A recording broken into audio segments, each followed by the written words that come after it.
tushda qor ko'rishning ta'birlari.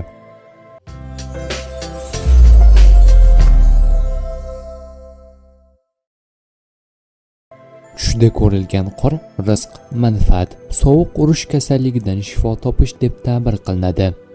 Qor yog'maydigan faslda tush ko'rilgan qor g'am, anduh, qiyinchilik, kambag'allik, ayriliqqa ishoradir.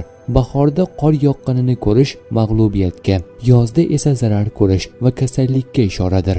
Qor ustida uxlaganini ko'rgan kishi qamoqqa tushadi. Qor yog'ib, barcha binolar, daraxtlar va insonlarning ustini qoplashi o'sha joy xalqi boshiga keladigan kulfatga ishoradir. Ibn Sirinning aytishicha, tushda qor ko'rish g'am, anduh va azob bo'ladi. Oz bo'lsa bunday emas. Qishda qor ko'rsa yoki doim qor bo'ladigan joyda qor ko'rsa, o'sha mavze ahliga anduh yetishiga dalildir.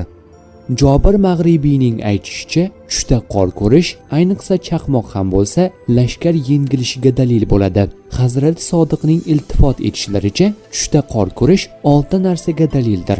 Rizqqa, tirikchilikka, ko'p molga, ko'p lashkarga, kasallikka, g'am, anduhga. Yozda qor to'playotganini ko'rsa, halol mol to'plashga dalildir.